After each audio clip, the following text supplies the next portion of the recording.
Bonjour, nous allons voir comment utiliser Excel, en tout cas un tableur, dans le cadre du cours de maths pour déterminer les graphiques de la fonction x carré. Alors, pour un peu de vocabulaire, chaque petit rectangle s'appelle une cellule et une cellule a un nom, donc les colonnes sont des lettres, les lignes sont des chiffres. Donc là, par exemple, je suis dans la cellule A1. Dans la cellule A1, je vais mettre X. Et dans la colonne A, je vais mettre les valeurs que je veux pour les abscisses. Donc les valeurs de X. Donc par exemple, je peux commencer par moins 5. Et puis l'abscisse suivante, je peux dire que c'est moins 4,5. Alors, je pourrais continuer comme ça me prendra du temps. Maintenant, l'intérêt d'Excel, c'est qu'il puisse le faire lui-même. Donc il me faut au moins deux nombres pour qu'il puisse savoir la différence entre le premier et le deuxième.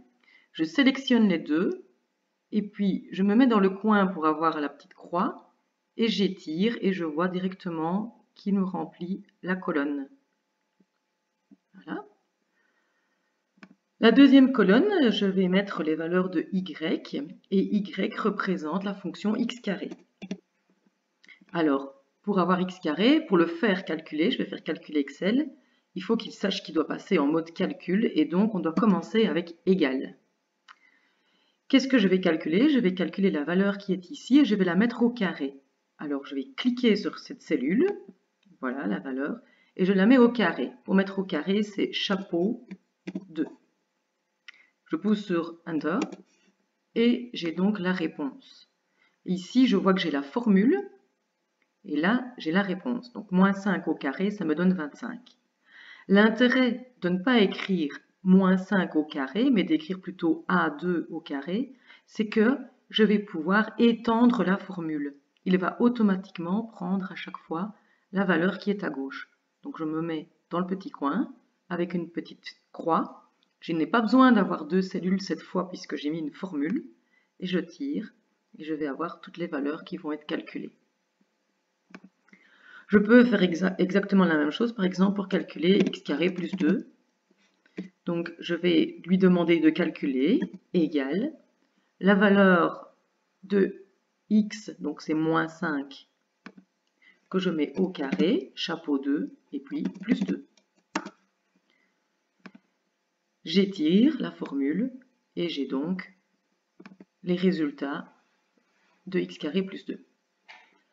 Si je désire maintenant obtenir un graphique, je peux aller dans Insertion. Je vois qu'ici, j'ai plein de graphiques qui me sont proposés. Alors, je vais aller dans les nuages de points. Je vois qu'ici, j'ai 5 types de graphiques qui sont proposés. Ici, dans le cadre de la fonction carré, celui-ci ou celui-ci sont les plus intéressants. Bon, je vais prendre celui-ci, ce sera plus joli. J'arrive à une zone des graphiques et là, il faut que je clique droit pour dire que je vais sélectionner les données. Si je vais modifier le type de graphique, je vais retourner juste avant où moi j'avais choisi le graphique courbe sans gros points, mais vous pouvez aller changer quand même. Sélectionner les données. Alors si je veux sélectionner les données directement ici, je peux cliquer ici dans le coin droit et je vais aller choisir ce que j'aimerais bien avoir comme graphique. Enter.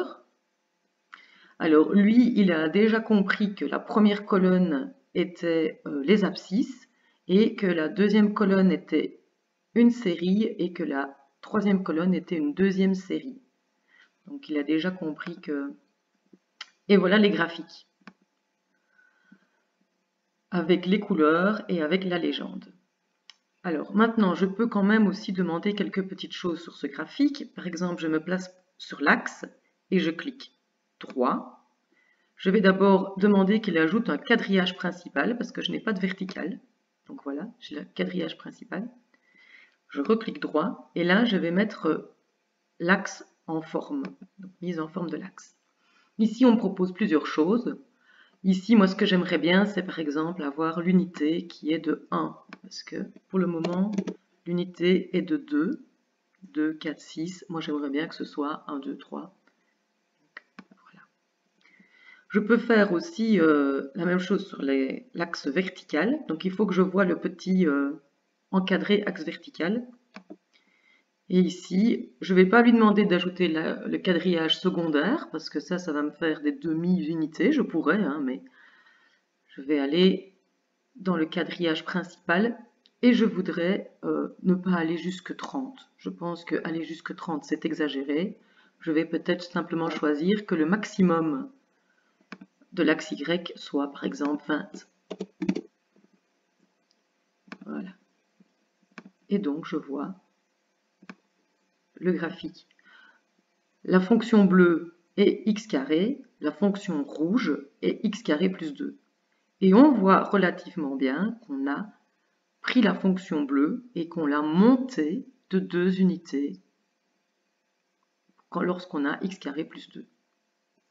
On peut recommencer exactement la même chose avec toutes les fonctions.